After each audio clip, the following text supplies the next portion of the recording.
kuncinya di mereka. Rezekimu, ya, keberkahan rumah tanggamu, keberkahan anak-anakmu, pekerjaan, segala macam justru karena orang tua. Jadi jangan sia-siakan mereka. Sabilud dumu'i sabilun murih tanahada ya sahi kay tastarih. Yang sangat disayangkan sekali banyak di antara kaum muslimin yang melalaikan tentang masalah hak orang tuanya. Padahal hak mereka tidak gugur. Baik mereka masih hidup ataupun mereka sudah meninggal. Kalau masih hidup lebih besar peluang dan kesempatan kita untuk berbuat baik kepada mereka. Tapi disayangkan sekali banyak anak-anak yang melalaikan masalah hal tersebut. Dan itu karena saya melihat ketidakfahaman sebenarnya tentang masalah bagaimana kedudukan kedua orang tua di dalam Islam. Dan bagaimana pintu surga sebenarnya ada di tangan keduanya. Sebagaimana kan kita banyak mempelajari insyaAllah ayat-ayat Al-Quran juga hadis Nabi SAW berhubungan dengan masalah ini. Begitu juga dengan silaturahim. Selain puncak daripada silaturahim melanjutkan hubungan yang punya kekerabatan dengan kita adalah dengan kedua orang tua. Dan selebihnya adalah kepada orang-orang yang punya hubungan kerabat. Baik dari kedua orang tua kita, tante, paman, ataupun dari pasangan kita, ya, saudara-saudara kita, semuanya punya hubungan kekerabatan. Nanti akan kita lebih jelaskan masalah itu insya Allah. Baik, Imam Nawawi rahimahullah mengangkat dalil pertama, yaitu surah An-Nisa ayat 36, ayat yang masyhur tentang wajibnya bakti kepada kedua orang tua. Bunyinya, a'udzubillahi minasyaitonirrajim, wa'budullaha wa la tusyriku bihi syai'a. وبالوالدين إحسانا وبذي القربى واليتامى والمساكين والجار ذي القربى والجار الجنب والصاحب بالجنب وابن السبيل وما ملكت أيمانكم. Artinya, sembahlah Allah, tunduk dan patuhlah kepadanya. Dan janganlah kalian mempersekutukannya dengan sesuatu apapun. Karena memang tidak ada pencipta kecuali Allah. Maka Allah tidak butuh sekutu. Dan kita sudah tahu ini adalah dosa besar, syirik. Menyekutukan Allah SWT dengan makhluknya. Lalu Allah setelah mengingatkan masalah beriman kepadanya, kata para ulama tafsir, ini pesan yang paling pertama. Ini menunjukkan kedudukannya. Yaitu berbuat baiklah kepada kedua orang tua. Jadi subhanallah, yang pertama iman kepada Allah, yang kedua langsung ya, yang dibahas adalah bagaimana berbuat baik kepada kedua orang tua. Kemudian setelah kedua orang tua, karib kerabat. Semua yang punya hubungan kekeluargaan dengan kita. Semua yang punya hubungan kekeluargaan. Jadi kekeluargaan ini bisa karena disebabkan kedua orang tua kita. Dan ini termasuk dalam bab bir atau bakti pada orang tua setelah mereka meninggal. Ya. Kita melanjutkan hubungan, kata Nabi SAW, dengan yang kita tidak bisa punya hubungan kecuali melalui kedua orang tua kita. Yaitu saudara-saudaranya, ya, tante, paman. Ini termasuk orang-orang yang terdekat. Ya. Kemudian setelah itu, siapapun yang Allah Subhanahu wa taala takdirkan satu rahim dengan kita, seayah seibu atau seayah, ya, satu sumber sperma, maka ini juga termasuk hubungan kekerabatan yang harus selalu dijaga. Kemudian juga orang-orang yang punya hubungan kekerabatan dari jalur-jalur mereka seperti anak-anak paman, anak-anak tante, anak-anak saudara, ya, sepupu-sepupu, ponakan-ponakan, ini semua punya hubungan kekerabatan. Jadi semua jalur ke atas, ayah, ibu, kakek, nenek, semua jalur ke bawah, anak, cucu, semua jalur ke samping orang tua kita, tante dan paman, semua jalur ke samping kita, saudara dan saudari, dan semua jalur ke bawah saudara-saudara kita, keponakan-keponakan. Maka ini semua karib kerabat terdekat yang harus diperhatikan hak-hak mereka. Kalau mereka sakit dijenguk, kalau mereka butuh bantuan dibantu, kalau mereka butuh nasihat dinasehatin. Ya, kita memberikan hadiah, didahulukan kepada mereka-mereka semuanya, ya. Dan itu terjadi di kalangan para sahabat, bagaimana mereka pada saat mau menginfakkan harta terbaik mereka, maka Nabi SAW menganjurkan ke mereka memberikan kepada karib kerabat mereka. Kemudian juga ada orang yang, tadi itu yang saya sebutkan adalah orang-orang yang punya hubungan karib kerabat secara otomatis, begitu kita lahir punya hubungan kekerabatan dengan kita. Ada orang yang punya hubungan kekerabatan karena pernikahan, ya, misalnya istri, suami, kemudian ipar-ipar, ya. Nah, ini semua juga hanya punya hubungan kekerabatan, ya. Walaupun mereka datangnya ke tingkat yang kedua setelah tadi tingkatan-tingkatan yang pertama yang sangat dekat, karena yang pertama tidak mungkin bisa dihapus hubungan kekerabatan kita. Ya.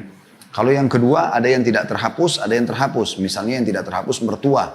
Walaupun kita cerai dengan istri atau dengan suami, tidak akan pernah ada bekas mertua. Tapi istri atau suami hanya akan memiliki hubungan yang dekat dengan kita, itu pada saat memang masih berstatus sama suami ataupun istri. Ya. Kapan sudah cerai, sudah lewat masa iddah, maka putus semuanya, bukan mahram lagi. Nah, ini ada batasan-batasannya gitu kan. Maksud dalam masalah ini juga adalah orang-orang yang memiliki kehubungan nasab, tapi bukan secara langsung. Seperti saudara susuan. Ya. Karena kata Nabi SAW, sungguhnya terjalin hubungan kekerabatan bagi orang yang punya susuan sebagaimana kerabat yang punya nasab. Sebagaimana jalur nasab. Ya. Ini juga punya hubungan masalah ini. Kemudian juga kata Allah SWT setelahnya anak-anak yatim. Dan anak-anak yatim adalah anak-anak yang meninggal, belum balik dan meninggal ayahnya. Diistilahkan dengan yatim. Jadi kalau yang sudah balik bukan lagi yatim, atau yang meninggal ibunya juga tidak dikatakan yatim. Karena yatim itu dianggap bagi yang sudah tidak ada penopangnya, yaitu ayahnya. Kemudian orang-orang miskin. Ya, orang miskin artinya diantara orang-orang yang punya pendapatan tapi kurang. Ya. Jadi misalnya dia punya pekerjaan tapi kurang, ini diistilahkan dengan miskin. Ada orang yang lebih susah lagi dari mereka, diistilahkan dengan fakir. Kalau orang miskin, orang yang punya pendapatan tapi kurang. Dia punya makanan tapi pas-pasan, kadang-kadang kurang. Kalau orang yang fakir, tidak tahu sama sekali mau makan apa hari ini, apalagi besok. Makanya rincian ini juga dijabarkan pada saat menjelaskan surah At-Taubah, ayat 60 tentang masalah zakat. Ya, bagaimana Allah SWT menyebutkan di 8 golongan penerima zakat adalah innamas shadaqatu lil fuqara'i wal masakin. Dimulai dengan orang-orang fakir lalu orang miskin. Ini dibedakan tentang masalah mereka. Kata para ulama, kalau seandainya orang-orang miskin saja dianjurkan kita memperhatikan keadaan mereka, maka bagaimana dengan orang-orang yang fakir? Lebih pantas.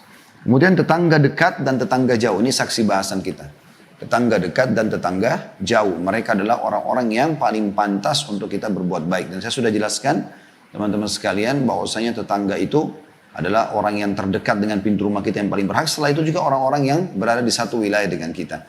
Bahkan Atha bin Abi Rabah rahimahullah membahasakan penduduk Mekah itu adalah tetangga Allah. Karena ada Baitullah, dan penduduk Madinah adalah tetangga Rasulullah SAW. Tentu panjang lebar rincian ulama tentang masalah batasan tetangga. Ada yang mengatakan sekian rumah, ada yang mengatakan sampai 40 rumah, ada yang mengatakan satu wilayah, dan khilaf di antara mereka. Intinya kita berbuat baik kepada orang-orang yang terdekat rumahnya dengan kita. Kemudian selanjutnya dikatakan teman sejawat, sahabat-sahabat, ibnu sabil, orang yang terputus jalan, dan hamba sahaya yang kalian miliki. Ini perbedaan dasar antara kaum muslimin dengan orang-orang kafir. Ada masalah muamalah dengan hamba sahaya. Banyak orang menyalahgunakan istilah hamba sahaya, ya, sehingga mereka mengatakan budak dalam Islam pun itu sama dengan perbudakan di agama-agama yang lain. Ini sama sekali tidak benar. Karena dalam Islam justru sangat luar biasa kedudukan mereka. Bahkan dianjurkan oleh Nabi SAW agar memberikan pakaian, makanan, bermuamalah yang baik dengan para hamba sahaya tersebut. Sampai Talha bin Ubaidillah radhiyallahu anhu, salah satu dari 10 sahabat yang dijamin masuk surga. Salah satu dari 10 sahabat yang dijamin masuk surga. Beliau setiap hari keluar ke pasar membebaskan 36 budak. Ya, targetnya. Kemudian beliau memberikan pakaian yang sama dengan pakaian yang beliau pakai. Sehingga susah dibedakan mana Talha kalau yang belum kenal dengan mana hamba-hamba sahaya ini. Tapi saksi bahasan kita di sini adalah masalah potongan-potongan awal ayat setelah beriman kepada Allah dan tidak boleh berbuat syirik. Maka bakti kepada orang tua dan juga karib kerabat. Bagaimana menjaga silaturahim dengan mereka. Juga beliau mengangkat surah An-Nisa ayat 1 tentang masalah silaturahim ini, menjaga hubungan rahim. Ya, sudah kita jelaskan tadi rahim itu seperti apa. Ayat 1 yang sudah sangat masyhur, bahkan di setiap khutbah Jumat umumnya orang-orang kadang-kadang menjadikannya sebagai pembukaan khutbah. A'udzubillahi minasyaitonirrajim wattaqullaha alladzi tasaaluna bihi wal arham. Al-ayah yang artinya bertakwalah kepada Allah, selalu patuhlah kepada Allah, dan dengan namanya kalian saling meminta, dan peliharalah hubungan kekerabatan. Ya. Allah Subhanahu wa taala juga berfirman dalam surah Ar-Ra'd ayat 21. Ini dalil ketiga yang diangkat oleh Imam Nawawi rahimahullah. Yang bunyinya Ar-Ra'd ayat 21, A'udzubillahi minasyaitonirrajim walladzina yasiluna ma amarallahu bihi ayyusal. Dan orang-orang yang menghubungkan apa yang diperintahkan Allah agar dihubungkan. Maksudnya dihubungi kekerabatan ya, dijalin hubungan yang baik dengan mereka. Ini dua ayat ini, yang terakhir Ar-Ra'd ayat 21 dan sebelumnya An-Nisa ayat 1 ini membahas tentang khusus masalah silaturahim secara umum. Itu puncak silaturahim adalah kepada kedua orang tua tentunya. Maka tidak lepas daripada bab ini memang berbakti pada orang tua dan silaturahim. Kalau ayat yang pertama tadi An-Nisa 36 itu memang secara khusus menyebutkan masalah kedua orang tua. Dan juga di Al-Ankabut ayat 8 sama juga Allah Subhanahu wa taala menyebutkan tentang bakti kepada kedua orang tua. Al-Ankabut ayat 8, a'udzubillahi minasyaitonir rajim, wassaynal insana biwalidayhi husna. Al-ayah. Dan kami wajibkan kepada manusia agar berbuat kebaikan kepada kedua orang tuanya. Kedua orang tuanya. Ayat yang paling luar biasa ya, yang saya melihat ayat ini subhanallah merincikan tentang bagaimana berbakti kepada kedua orang tua. Dan seharusnya setiap muslim dan muslimah memperhatikan baik-baik tentang ayat ini. Karena ayat ini betul-betul menyebutkan tentang seperti apa kewajiban yang harus kita lakukan. Karena dalam surah Al-Ankabut ayat 8 tadi kami wajibkan kepada manusia berbuat baik kepada orang tuanya. Sekarang pertanyaan sederhana, bagaimana berbuat baik kepada kedua orang tua? Tolok ukurnya apa? Maka dalam surah Al-Isra ayat 23-24 ini rinciannya. Al-Isra 23 dan 24. Selalu teman-teman ya hafal ayat ini, amalkan dalam kehidupan kita. Baik orang tua kita masih hidup ataupun sudah meninggal dunia. Tapi terutama kalau mereka masih hidup. Allah Subhanahu wa taala berfirman sekali lagi Al-Isra surah nomor 17 ayat 23-24. A'udzu billahi minasyaitonir rajim. Wa qadha rabbuka alla ta'budu illa iyyahu wa bil walidaini ihsana. Dan Tuhanmu telah memerintahkan agar kalian jangan menyembah selain Dia dan hendaklah berbuat baik kepada ibu bapak. Sekarang pertanyaannya, bagaimana ya Allah kami buat baik kepada ibu bapak kami? Allah mengatakan, imma yablughanna 'indakal kibara ahaduhuma aw kilahuma fala taqul lahumu uffin wala tanharhuma wa qul lahumu qawlan karima wakhfid lahumu janaha adh-dhulli minar rahmati wa qur rabbirhamhuma kama rabbayani shaghira. Artinya, jika salah seorang di antara keduanya atau kedua-duanya sampai berusia lanjut dalam pemeliharaanmu. Garis bawahi teman-teman sekalian, di sini Allah Subhanahu wa taala menggambarkan tentang salah satu ibu atau ayah atau dua-duanya. Dan Allah menyebutkan berusia lanjut. Kenapa Allah sebutkan usia lanjut? Karena usia lanjut ini umumnya lebih banyak membutuhkan perhatian. Lebih rewel kalau orang tua ya. Bahkan kalau sudah usia lanjut itu apalagi sudah sangat sepuh ya. 80 tahun, 90 tahun, mungkin 100 tahun. Ya. Mungkin mereka sudah tidak mengenal lagi anaknya. Maaf, mungkin mereka buang air besar, buang air kecil sembarangan ya. Saya pernah melihat ada di antara kerabat yang sampai berumur seperti ini. Masih kena tante ayah kami, rahimahullah. Itu sudah tidak tahu harus berbuat apa. Kadang-kadang sudah tidak mengenal kami yang datang gitu. Nah di sini teman-teman butuh ekstra. Karena kebanyakan kita berbuat baik sama orang karena kita merasa ada respon. Misalnya ada ucapan terima kasih, ada respon. Tapi pada saat orang itu tidak sadar, tidak tahu kalau dia sedang dibuat baik. Ini butuh keikhlasan yang luar biasa. Dan Allah Subhanahu wa taala menggunakan bahasa ini. Artinya dalam kondisi mereka tua, lansia, mereka rewel, tetap kau harus berbakti sama mereka. Apalagi kalau dasarnya tidak buat rewel. Seperti kebanyakan orang tua yang masih sehat. Mereka tidak mau repotkan anak-anaknya. Ya. Bahkan bagi mereka kebahagiaan yang luar biasa kalau sudah berumah tangga, ya sudah. Ya, jalani saja rumah tangga itu. Walaupun mereka punya kebutuhan-kebutuhan, mereka sama sekali tidak menyebutkan kebutuhan itu kepada anak-anaknya. Ya, karena tidak membebankan kepada anak-anak tersebut. Cukup banyak kisah berhubungan dengan masalah ini, insya Allah akan kita sebutkan nanti. Tapi ini luar biasa gitu. Bagaimana Allah SWT sebutkan tentang masalah lansia di sini. Ya.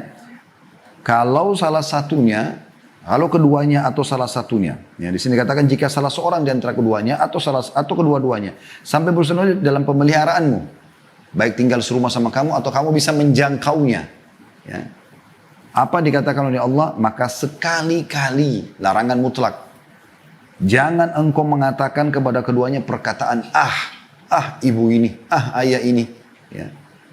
Ini subhanallah terjadi, bahkan mereka masih sehat, merasa masih kuat. Minta tolong aja ambilin air, ambilin makanan. Anaknya kadang-kadang mengatakan, ibu ini, ayah ini bisa ambil sendiri. Atau seperti apalah bahasanya. Dan ini sering sekali saya ulangi, dan saya akan ulangi lagi pada kesempatan ini karena kita sedang bahas masalah kedua orang tua. Bagi teman-teman yang Allah karunia anak, didik mereka agar mulai dari kecil bakti dengan kita. Jangan pernah membuat keadaan, situasi yang akhirnya membuat mereka terbiasa mengucapkan ibu, ayah ini. Saya sering kasih contoh itu, misal ibu nggak perlu menawarkan kepada anak, nak mau makan apa? Nggak usah biasakan pertanyaan ini. Udah tugas ibu, suami sudah memberikan uang, ibu sudah memilih menu hari ini, ibu siapkan saja. Setelah itu panggil anak-anak makan, kemudian mengatakan, nak ini rezeki kita hari ini, baca bismillah, tangan kanan, syukurilah. Biasakan mereka dengan itu. Kapan ibu mengatakan, nak mau makan apa? Kemudian si anak mengatakan, ibu saya pengen ayam bakar misalnya, atau ayam goreng. Ibu mengatakan menjanjikan, baiklah besok ibu akan masakkan. Ternyata besok ibu lupa. Lalu kemudian dia duduk di meja makan, dia buka 7 saji, ternyata yang ada makanan lain. Misalnya tempe, atau sayur asam, tidak ada yang dia minta, yang dia pengen ayam bakar atau ayam goreng, tidak ada. Apa yang terjadi teman-teman sekalian? Bisa saja dia kalau masih kecil dia mengatakan, ibu ini. Ibu mana pesanan saya? Ibu lupa nak. Ibu ini. Kan gitu. Itu terjadi. Ya. Pakaian. Jangan biasakan bilang, nak mau pakai baju apa? Kita lebih ngerti pakaian apa yang lebih pantas buat anak kita. Jangan biasakan berikan pilihan. Apalagi di masa mereka kecil. Kalau mereka sudah dewasa, sudah bisa membedakan mana benar, mana salah, Anda kasih pilihan. Tapi kalau tidak, jangan. Gitu kan? Saya berusaha mendidik anak-anak yang Allah amanahkan di bawah naungan saya ini, di bawah naungan kami. Semoga Allah SWT jadikan mereka anak yang berbakti dan kami pun orang tua yang bisa menjalankan amanah ini. Saya tidak pernah membiasakan mereka untuk punya pilihan. Bukan niatnya otoriter. Tapi karena saya berpikir, saya lebih tua daripada mereka dan saya lebih tahu kebutuhan makanannya, pakaiannya. Maka saya berikan, lalu saya berikan. Mereka tinggal pakai saja. Saya tidak pernah memberikan kesempatan anak saya untuk memilih pakaian apa yang mereka mau. Karena sekali teman-teman membuka pintu itu, maka mereka akan protes yang kedua kali kalau seandainya kita memberikan pilihan kita.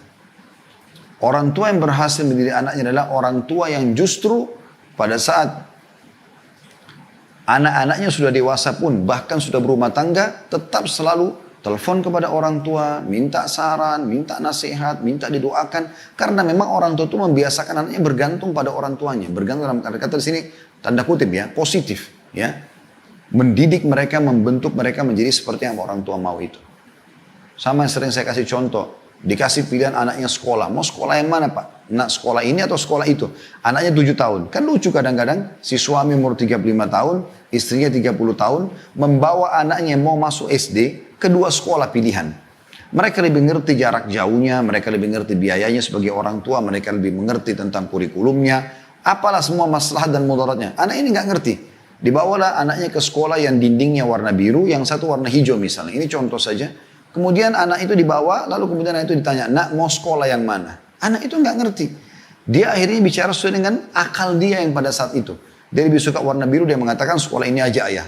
Dia tidak tahu jaraknya, dia tidak tahu biayanya, dia tidak tahu kurikulum, dia tidak tahu masalah mudarat. Kenapa bisa 35 tahun dan 30 tahun diajar, dididik oleh anak yang 7 tahun? Dan itu aneh, ini sering terjadi ya. Kenapa anaknya pak dimasukkan di situ? Oh karena anak saya yang minta. Loh kok aneh ini anaknya yang minta? Harusnya dia membiasakan anaknya ya terdidik seperti yang dia mau. Sayangnya teman-teman sekalian, yang saya temukan justru para ahli maksiat, para orang-orang yang fasik, orang yang jauh dari agama, mereka yang berhasil mendidik anaknya seperti tadi yang saya bilang pola itu. Mereka mau anaknya menjadi seorang tokoh, aktor yang berbuat maksiat kepada Allah dan dia bangga dengan itu dan dia berhasil. Anaknya dicekoki sama di pemahaman tersebut, digiring, dipakai pakaian yang terbuka auratnya, dilatih untuk ini, untuk itu segala macam. Sayangnya terbentuk menjadi tokoh ahli maksiat yang terkenal di dunia. Difoto sana sini, bermaksiat sana sini, zina sana sini, segala macam hal. Dan itu dia bangga sebagai orang tua. La haula wala quwata illa billah. Nah ini masalah berat ini.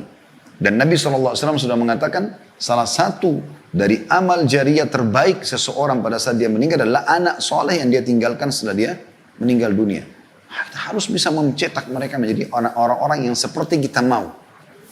Ya. Tanpa saya ketahui pada saat itu, tapi beberapa anak-anak saya lihat sendiri depan mata di rumah. Pada saat misalnya saya pernah melarang nih, nggak boleh nak minum ini misalnya ya, saya bilang begitu. Karena ini adalah minuman soda ya, saya sebutkan beberapa merek sama mereka karena pada saat itu mereka sempat melihat mungkin di sekolah ya, teman-temannya ada yang minum gitu. Terus kemudian ditanya kenapa, terus saya cuma bilang, karena minuman soda nak, jadi kurang sehat, begitu saja. Subhanallah saya beraktivitas seperti biasa. Mungkin setelah 2 tahun, selanjutnya sempat ada, saya sempat memutarkan di TV pada saat itu ada cuplikan tentang pendidikan, ya, yang tentang ilmu pengetahuan, kemudian lewat iklan tentang minuman itu. Lalu kemudian dia sempat membahasakan hal ini tanpa saya, dia mengatakan sama saya, Abati, itu ya minuman yang Abati larang itu hari ya. Terus saya ingat, ini cerita mungkin sekitar 2 tahun lalu. Saya bilang iya. Tahu kenapa nak? Iya, karena kan Abati bilang soda. Subhanallah terekam di benak dia tentang masalah itu. Ya. Jadi kita menanamkan bagaimana dia mengikuti apa yang kita inginkan. Karena kita lebih tahu mana maslahat dan mudaratnya. Ini salah satu poin yang mendasar sekali yang harus kita pahami teman-teman sekalian.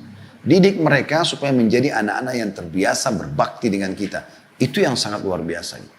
Ya, itu yang sangat luar biasa. Saya ingin berbagi sebuah kisah di sini.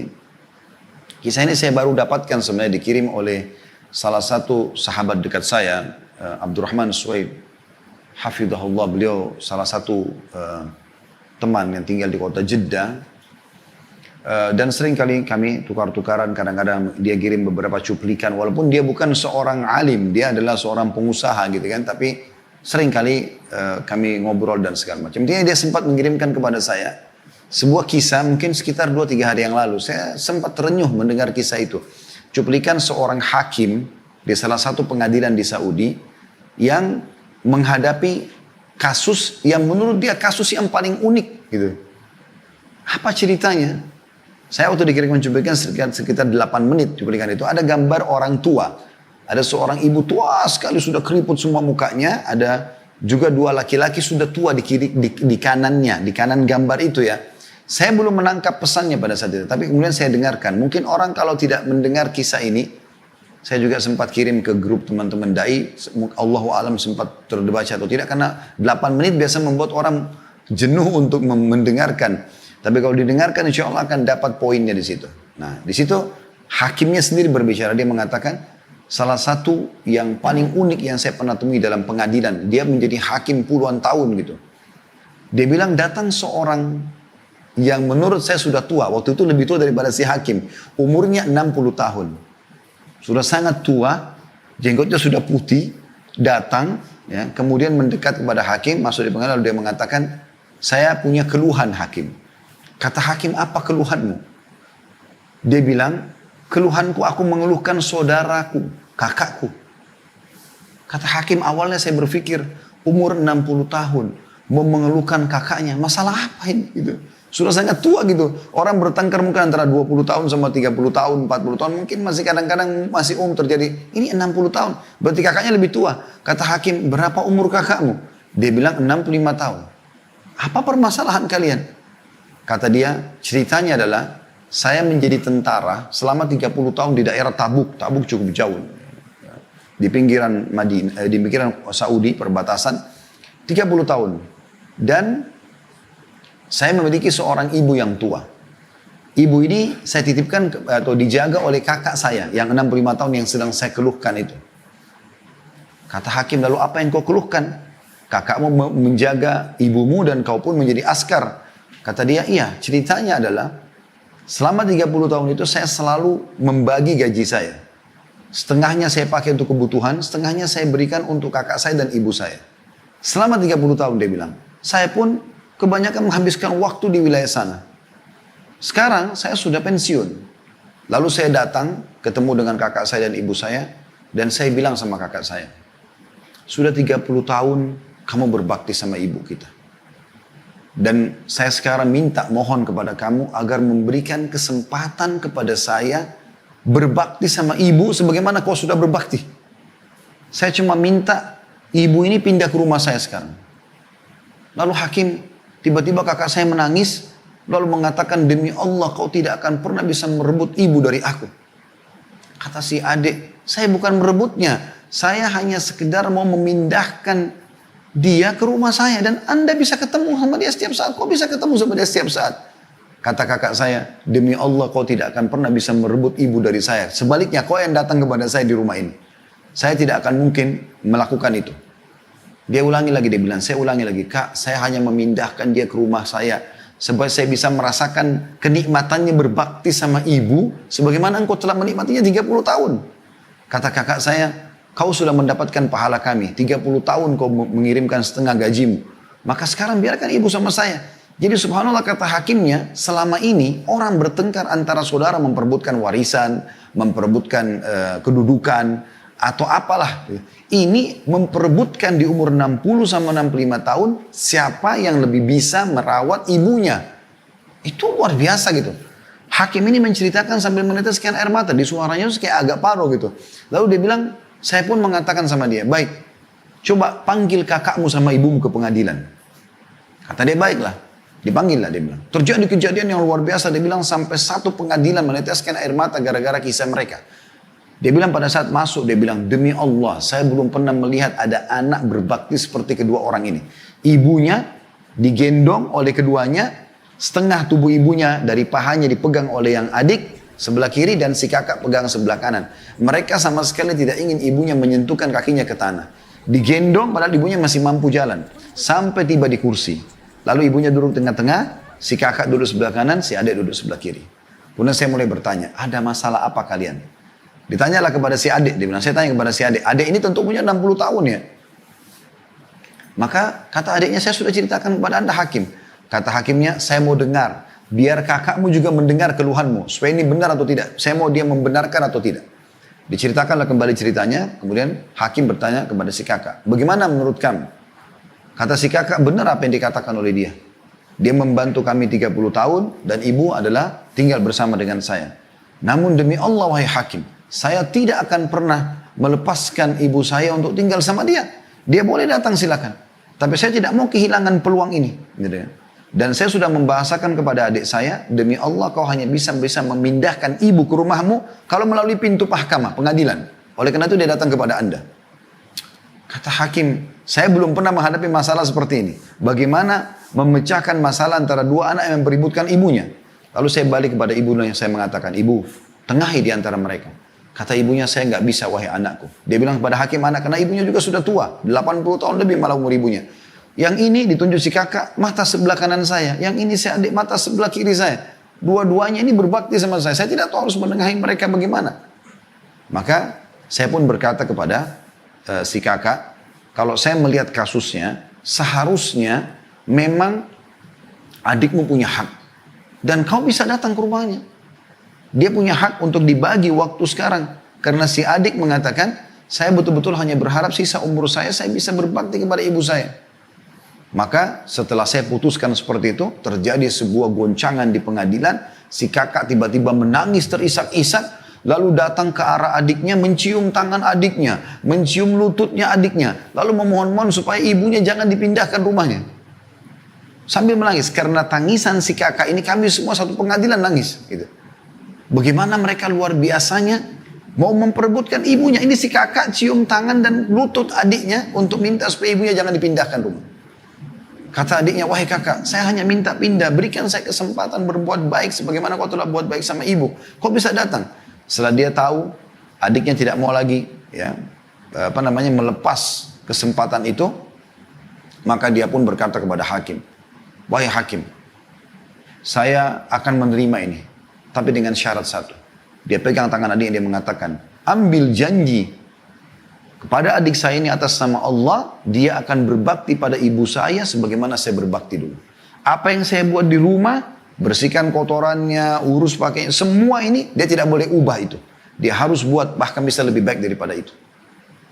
Maka si adik pun berjanji, akhirnya pengadilan ditutup. Dan kata hakimnya, pada saat mereka keluar dari pengadilan, dua-duanya menggendong ibunya, ya, membagi dua tubuh ibunya, setengah yang pegang satu, yang satu lagi pegang sampai mereka keluar. Dan ini sebuah kisah yang luar biasa. Di zaman kita sekarang di mana banyaknya kedurhakaan pada orang tua, justru ada orang-orang yang seperti ini masih dalam fitrahnya. Di umur tua pun mereka tidak mau sia-siakan masalah itu. Ini luar biasa teman-teman sekalian. Nah, ini harusnya menjadi sebuah ibrah bagi kita, bagi yang punya orang tua. Jangan karena orang tua kita seorang pejabat misalnya, atau orang yang punya kemampuan, lalu kita anggap, oh orang tua saya mampu, saya nggak usah bakti. Akhi dan ukhti, berikan makanan, berikan kue kesukaannya, berikan sarung, pakaian, apa saja, sabunnya, samponya. Lakukan sesuatu yang kau mampu, mumpung mereka hidup. Pada saat mereka meninggal, peluangmu akan lebih kecil, walaupun bisa dengan mendoakan, menziarahi kuburnya, dengan bersedekah buat mereka. Tapi semasa hidup kau bisa mendapatkan ekstra dengan cara mencium tangannya, datang duduk memenuhi hajatnya, ngobrol-ngobrol saja, apa saja. Ringankan kesedihan mereka, gembirakan hati mereka. Karena orang tua itu teman-teman, dengan kita datang saja sudah sangat gembira. Bagaimana banyak di zaman kita sekarang, dan saya sering ingatkan di beberapa pengajian, anak-anak sekarang sudah mulai pergi ke kota metropolitan, ke Jakarta, ke kota-kota besar. Kemudian orang tua mereka di kampung. Mungkin mereka sudah berpendidikan tinggi, S1, S2, S3. Mereka sudah bergelar profesor. Kosakata yang digunakan, retorik yang digunakan juga sudah bahasa-bahasa akademik. Orang tuanya mungkin SD pun tidak. Maka terjadi ya gejolak yang syaitan lahirkan dalam dirinya, merasa diri lebih daripada orang tua.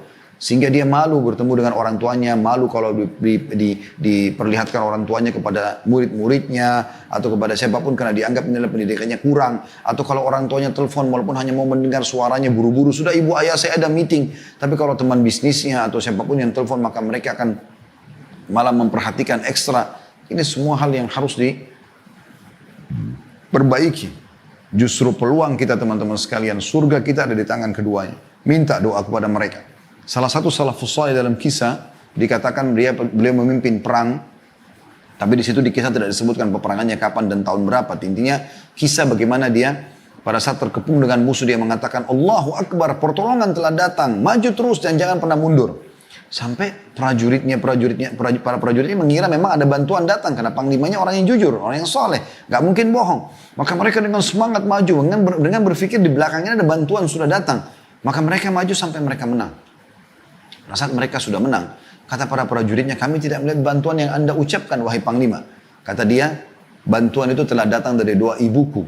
Sebelum aku meninggalkan rumah untuk pergi berperang di sini, aku sudah mengatakan, ibu, doakanlah aku, agar Allah mengirimkan kepadaku bala bantuan, dan aku yakin ibuku sedang mendoakanku. Dan itulah sebabnya kenapa Allah berikan kemenangan. Begitu yakinnya mereka dengan orang tua. Mereka senjata yang luar biasa. Bagi orang-orang yang masih memiliki kedua orang tua ibu ayah dan yang masih hidup, jangan sia-siakan. Posisi saya sekarang, sudah tidak ada ibu, tidak ada. Ibu saya meninggal tahun 79, ayah saya meninggal tahun ini, ya beberapa bulan yang lalu. Saya merasa sudah tertutup setengah pintu itu. Masih ada pintu-pintu bakti dengan cara ziarah kubur, bersedekah, tapi bukan seperti kalau saat mereka hidup. Bagaimana kita bisa datang, berbakti sama mereka, menjenguk mereka, memenuhi hajatnya. Ini peluang-peluang emas. Jangan disia-siakan. Dengan itu pahala yang sangat besar yang bisa kita dapatkan. Dan tentu banyak sekali kisah berhubungan dengan masalah ini. Kita lanjutkan ayatnya, dikatakan, dan hendaklah berbuat baik pada ibu bapa jika salah seorang di antara keduanya atau kedua-duanya sampai berusia lanjut dalam pemeliharaanmu, maka sekali-kali janganlah engkau mengatakan kepada keduanya perkataan ah. Lalu lanjutannya, dan janganlah engkau membentak keduanya. Perhatikan di sini ada hubungannya dengan tadi usia lanjut ya. Biasanya usia lanjut itu malah rewel segala macam. Jangan dibentak. Ya. Jadi walaupun mereka salah, kita tidak boleh membentak mereka, gitu kan? Itu anjuran Allah Subhanahu Wa Taala. Lalu Allah lanjutkan lagi, janganlah engkau membentak keduanya dan ucapkan kepada keduanya perkataan yang baik. Artinya biar juga perkataan mereka tidak baik, perkataan mereka kasar, keadaan mereka buruk, tetap kau berkata baik. Tidak boleh kita berkata buruk kepada keduanya. Ini bentuk baktinya, Allah rincikan di sini. Seperti apa berbuat baik sama orang tua. Ternyata memang kalau kita lihat rincian ayat ini, yang paling banyak menyakiti orang tua itu adalah perkataan dan sikap. Oleh karena itu Allah SWT pastikan, jangan ucapkan kalimat ah, jangan bentak mereka, dan ucapkan kepada mereka perkataan yang baik. Belum cukup sampai situ. Allah pesankan lagi, dan rendahkan dirimu terhadap keduanya dengan penuh kasih sayang. Merendah, walaupun mereka marah, mereka caci maki, mereka berbuat buruk padamu, gak ada urusan. Ingat teman-teman, hubungan kita sama Tuhan kita Allah, bukan sama manusia-manusia. Allah Subhanahu Wa Taala membuat kita punya variabel hukum dengan mereka. Seperti misalnya dengan orang tua kita. Kita kan lahir tidak pernah punya pilihan.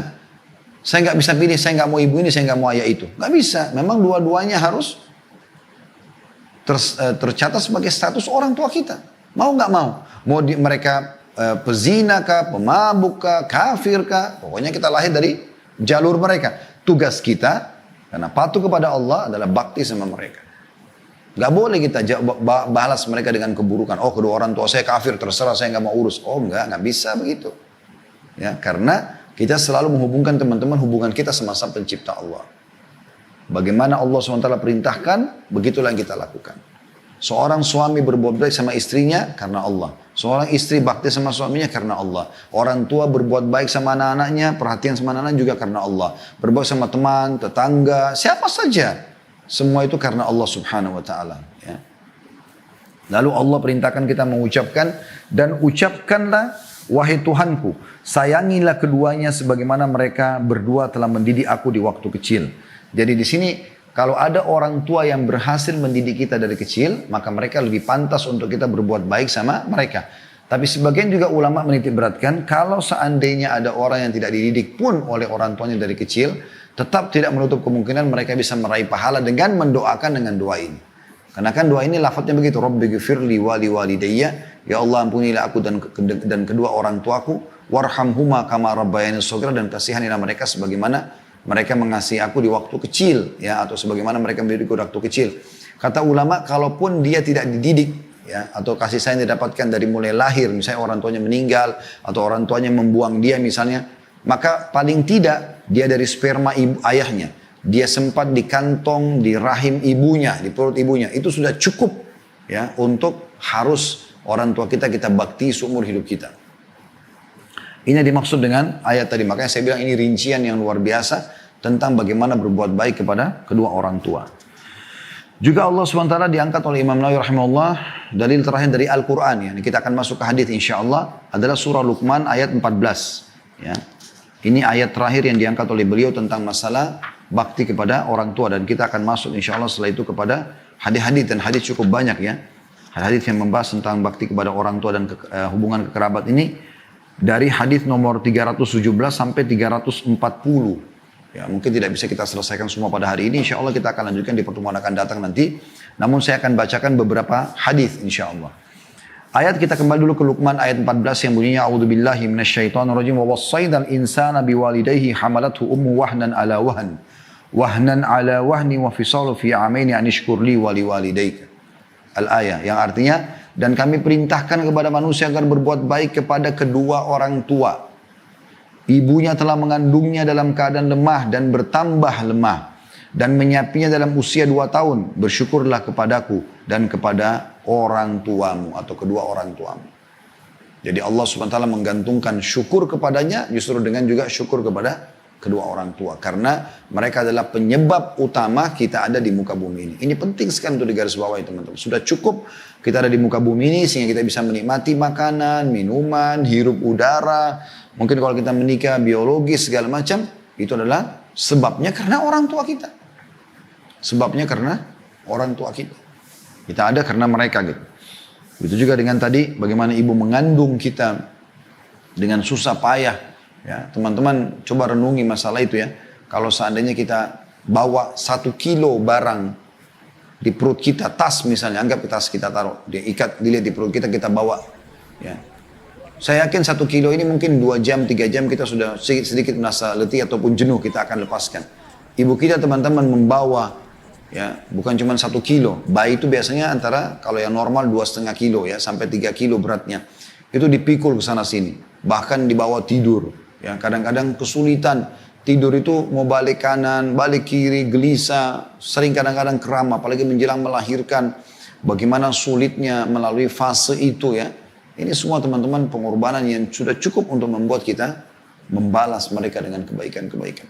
Dinukil sebuah kisah di Saudi juga terjadi, ada seseorang yang masuk dalam bab durhaka sama orang tua sebenarnya kisah ini.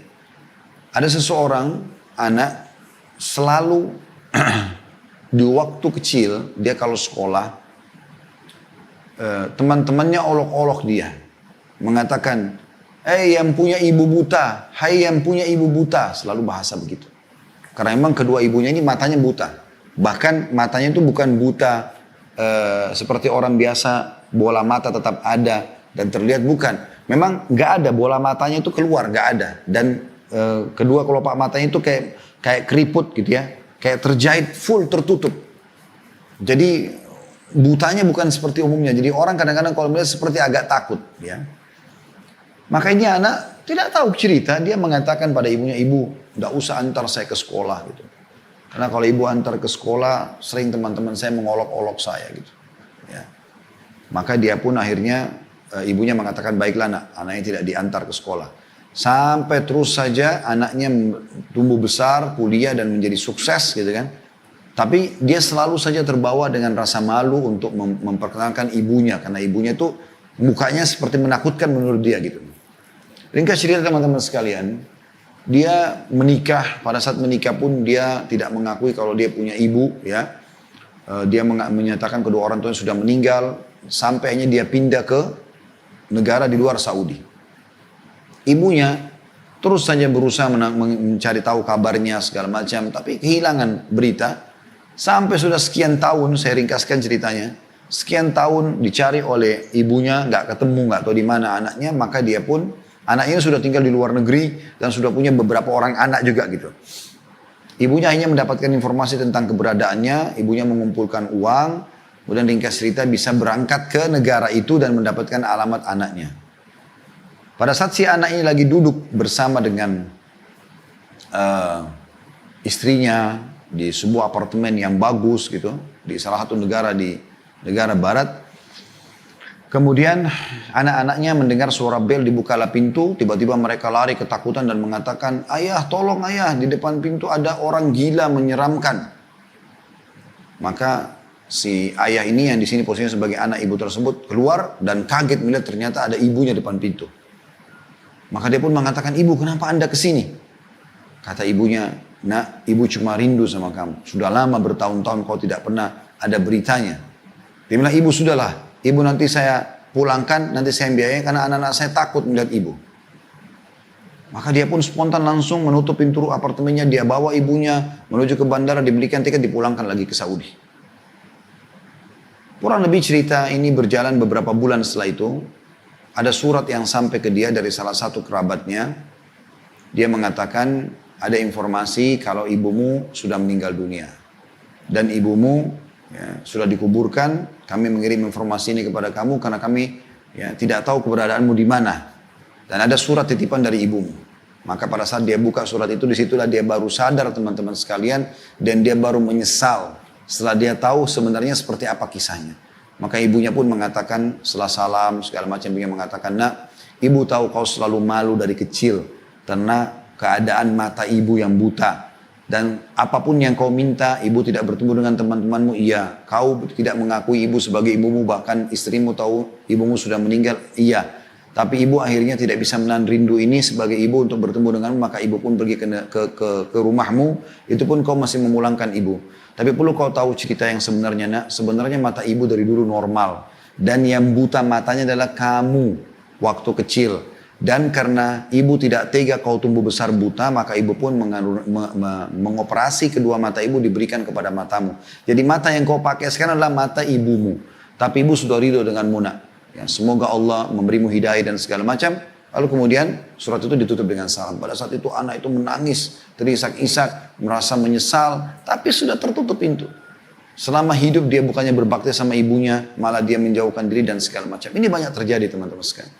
Allah musta'an, Allah tempat kita ya, meminta pertolongan. Kebanyakan di antara orang selalu saja membengkalikan hak ibunya, hak ayahnya. Karena di kampung gak pernah ditanya kabarnya, akhi dan ukhti. Berapa lama sih kita WA atau kita telepon kepada mereka? Jadwalkan setiap hari telepon walaupun cuma 1 menit, 2 menit. Tanya kabarnya, tanya kebutuhannya. Minta didoakan. Gak ada mengambil waktu itu. Jadikan itu sebagai pegangan. Saya tidak bisa lupa, salah satu sahabat saya, Dr. Muhammad Rahili hafidhahullah, sampai sekarang beliau masih menjadi dosen di kampus kami di Al-Jami'ah Islamiyah Al-Mubarakah di Madinah Munawwarah, di Islamic University of Madinah. Dan saya tahu betul beliau selalu cum laude dulu di kuliah hadis. Waktu itu saya di kuliah dakwah, beliau di kuliah hadis. Masya Allah selalu mumtaz gitu. Dan saya lihat orangnya jarang sekali belajar. Dia pada saat hari ujian pun kadang-kadang saya minta beliau datang untuk bantu saya menjelaskan beberapa poin yang kalau saya kurang jelas gitu kan. Intinya teman-teman sekalian, saya pernah tanya kepada dia, apa rahasianya? Kenapa kamu ini selalu mumtaz, selalu cum laude? Soalnya saya lihat jarang sekali belajar. Jadi kadang-kadang dia datang ke masjid kampus, maghrib isya, duduk sama temannya, ada satu orang Sudan dulu namanya Anwar juga sama Mumtaz juga. Itu mereka ambil satu buku tulis ringkasan dari materi, mereka pelajari setengah jam, maghrib isya selesai. Besok keluar nilainya 90 ya, angkanya full gitu. Pada saat sudah digabungkan dalam 2 semester, 1 semester 50 maksimal. Satu semester 50. Kadang-kadang sudah digabungkan 93, Mumtaz Masya Allah, bagus gitu. Dia bilang rahasianya di kedua orang tua saya Khalid. Saya bilang, memang bagaimana ceritanya? Dia bilang, setiap hari saya nggak pernah lowongkan, saya tidak pernah sia-siakan waktu, pasti minta izin sama mereka. Minimal kalau saya mau kuliah atau saya mau keluar rumah, saya selalu pamit sama mereka, ibu ayah saya, dan minta supaya mereka doakan. Dan subhanallah saya yakin sekali, pada saat ujian pun, kadang-kadang saya tidak pernah membaca soal itu, mungkin saya tidak dapatkan, tapi saya coba memahami pertanyaannya apa, saya bertawakal Allah, kemudian saya coba tulis seperti apa yang saya pahami dan Allah berikan nilai yang tinggi. Saya sangat yakin justru karena keridhaan kedua orang tua saya. Kuncinya di mereka, rezekimu, ya, keberkahan rumah tanggamu, keberkahan anak-anakmu, pekerjaan, segala macam, justru karena orang tua. Jadi jangan sia-siakan mereka. Kita akan masuk teman-teman sekalian ke hadis yang pertama, berhubungan dengan masalah ini. Yaitu hadis nomor 317. Di mana diriwayatkan dari Abu Abdurrahman Abdullah bin Mas'ud radhiyallahu anhu, beliau berkata, "Sa'altu an-nabiy sallallahu alaihi wasallam ayyul 'amali ahabbu ila Allah ta'ala?" Qala as-salatu 'ala waqtiha. Qultu thumma ay? Qala birrul walidain.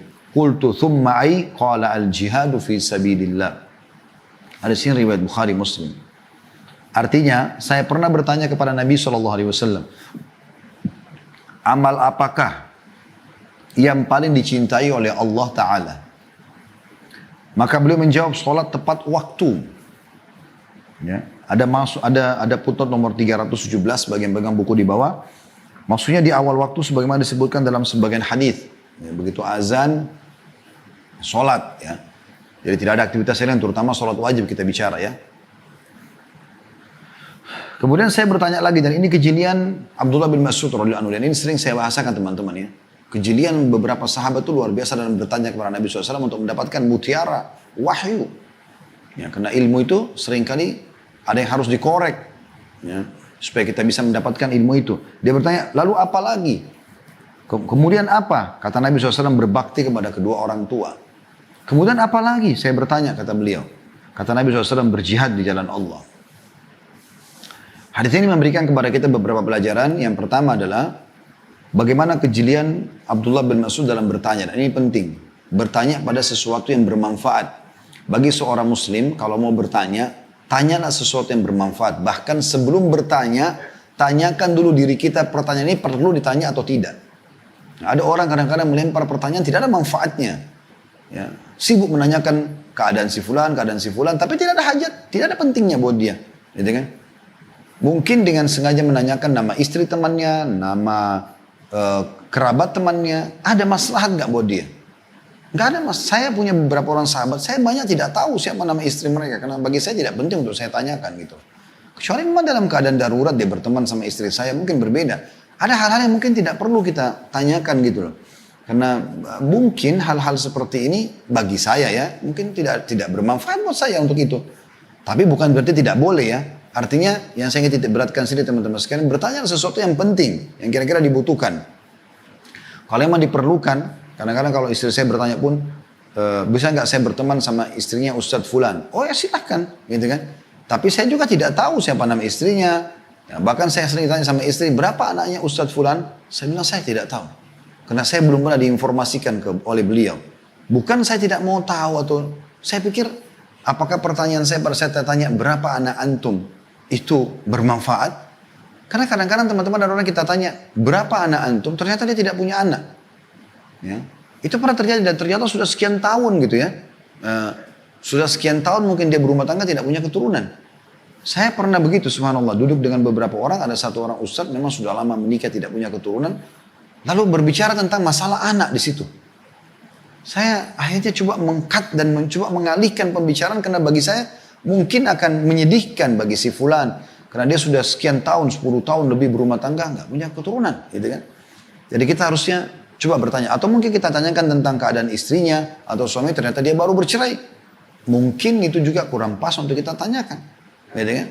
Jadi kalau ada keperluan kita dalam pertanyaan tersebut silakan. Terutama berhubungan dengan masalah maslahat agama, itu lain, gitu kan. Atau memang ada berhubungan dengan masalah duniawi, kita mau bekerja, kita butuh sesuatu yang kita tanyakan, berbeda. Tapi kalau tidak, lebih baik kita berhati-hati dan kita menyortir pertanyaan tersebut. Nah, Abdullah bin Mas'ud di sini jeli sekali, beliau bertanya. Dan beliau ingin bertanya tentang hal yang terpenting, yang paling Allah cintai. Perhatikan jeli pertanyaannya. Sa'altun Nabiya SAW ayyul amali ahabbu ilallahi ta'ala. Ada kalimat atau kata ahab. Hub, cinta. Ahab yang paling dicintai. Jadi dia bukan menanyakan, ya Rasulullah, amal apa yang anda suka, anda kerjakan, yang anda sukai. Bukan. Perbuatan apa, amal apa yang paling Allah cintai. Ini pertanyaan memang karena kecerdasan dan juga karena keimanan. Sehingga dia bertanya seperti ini. Ini jelinya orang bertanya. Kira-kira apa yang paling bagus amal yang bisa saya dapatkan cinta Allah subhanahu wa ta'ala. Allah kalau sudah cinta sama hambanya, kebutuhannya semua dipenuhi. Maka Nabi SAW pun menyebutkan urutannya. Beliau mengatakan yang pertama as-salatu ala waktiha. Jadi mutiara pertama dari hadits adalah pelajaran pertama bagaimana kejadian Abdullah bin Mas'ud dalam bertanya dan bagaimana kedudukan pertanyaan tadi dalam Islam. Kemudian yang kedua adalah urutan yang pertama yang Nabi SAW sebutkan tentang amal yang paling Allah cintai, as-salatu ala waktiha. Ini ada bahasan sendiri di bab salat dan sekarang kita masih terus membahas ya sekian pasal dalam kitab Sahih at-Targhib at-Tarhib di hari Jumat.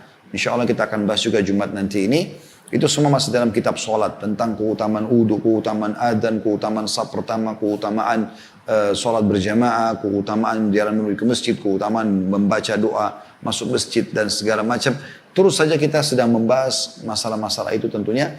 Dan ini semua tidak boleh luput dari seorang muslim. Karena kalau anda mau memperbaiki apapun, mulai dari sholat.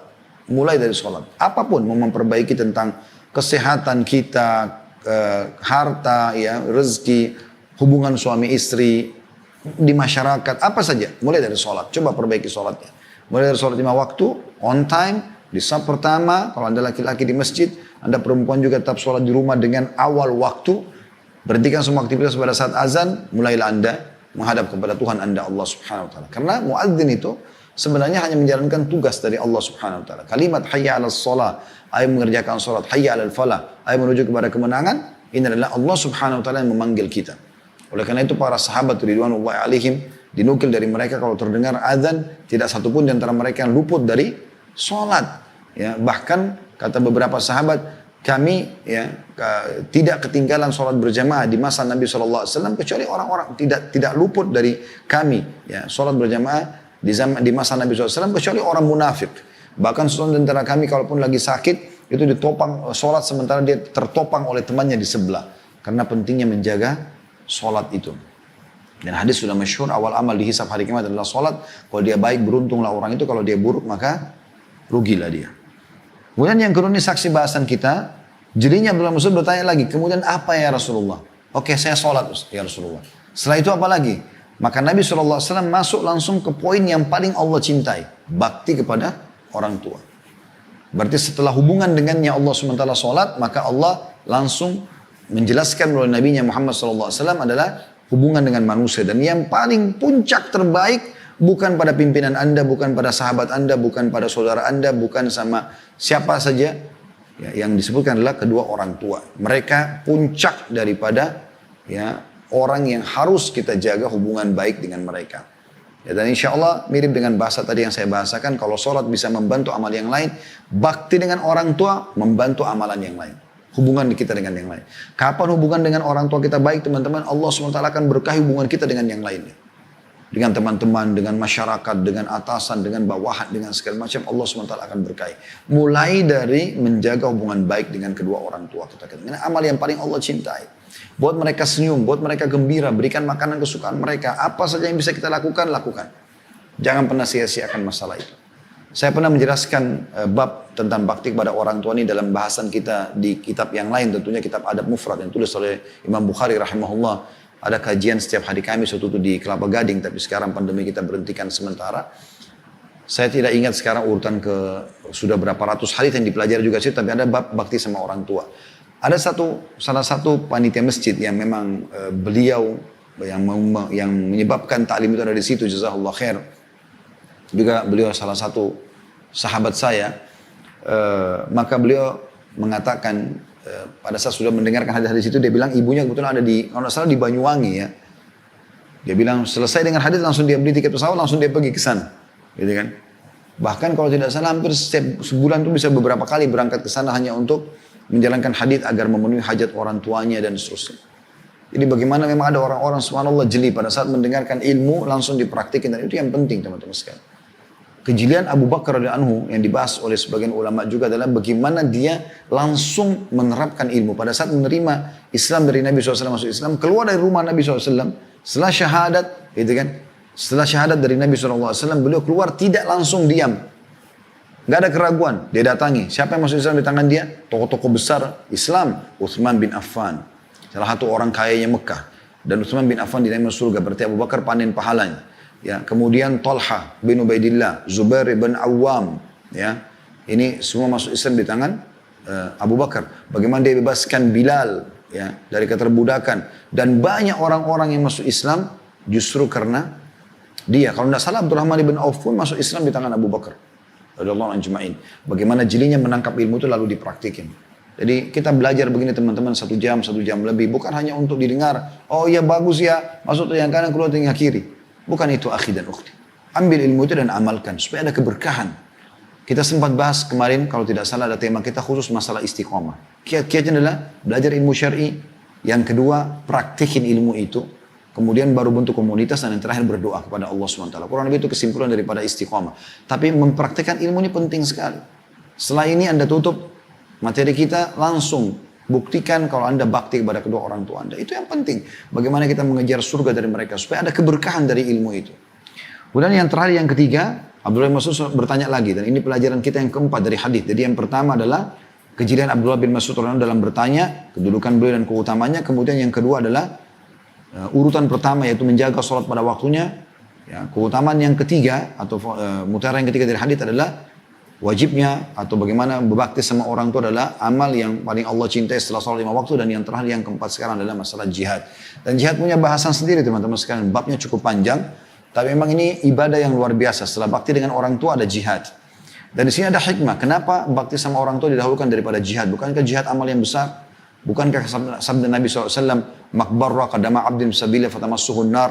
Bukankah ada hadis yang berbunyi kedua telapak kaki seorang hamba yang tersentuh debu medan perang tidak akan disentuh oleh api neraka? Berarti punya keutamaan besar. Kenapa bisa urutannya di sini lebih didahulukan bakti sama orang tua? Ini dijelaskan oleh hadis yang lain. Pada saat ada seorang sahabat yang datang dan mengatakan, ya Rasulullah, izinkan saya jihad sama anda. Nabi SAW lalu bertanya, ada wahyu menyampaikan pada beliau. Ditanya, ahayyun walidaik, apakah kedua orang tua hidup? Dia bilang iya. Kata Nabi SAW, pulang dan berbaktilah, berjihadlah pada keduanya. Dan memang jihad pun harus dengan izin orang tua. Kecuali dia sifatnya fardu ain. Jadi ada jihad fardu ain, ada fardu kifayah. Ada yang sifatnya wajib secara individual. Nggak ada lagi toleransi masalah itu. Misalnya pada saat negara kita sedang diserang. Kayak Indonesia pada saat dijajah oleh Belanda. Orang-orang Palestina lagi dijajah oleh Yahudi. Ya. Lagi memang lagi diserang gitu kan. Itu berbeda, fardu ain, setiap individu harus melakukannya. Atau ada komandan dari pemimpin mengatakan jihad, maka itu fardu ain. Pada saat Nabi SAW menekankan tentang masalah perang Tabuk, Nabi SAW panggil, jadi ada sahabat yang tidak ikut, tidak punya udur, itu malah diboikot oleh Nabi SAW, karena mereka meninggalkan itu. Ada fardu kifayah, adalah kifayah menjadi hukum wajib yang tergugurkan kalau sudah ada yang menjalankan. Seperti kasus teman-teman di Palestina fardu ain, kita di Indonesia fardu kifayah. Karena mereka sudah ada di situ yang melakukannya. Kita tinggal bantu dengan apa harta, doa yang kita bisa lakukan. Ya, seperti itulah. Nah, kalau sifatnya fardu kifayah, maka kita wajib izin sama orang tua. Tapi kalau fardu ain tidak ada kewajiban izin sama orang tua. Kayak misalnya lagi diserang wilayah kita harus membela, itu berbeda tentunya. Tapi di sini teman-teman sekalian, saking tingginya kedudukan bakti sama orang tua sampai mengalahkan jihad di jalan Allah Subhanahu wa ta'ala. Kita juga sampai sini insya Allah bahasan kita. Kita akan lanjutkan pertemuan akan datang.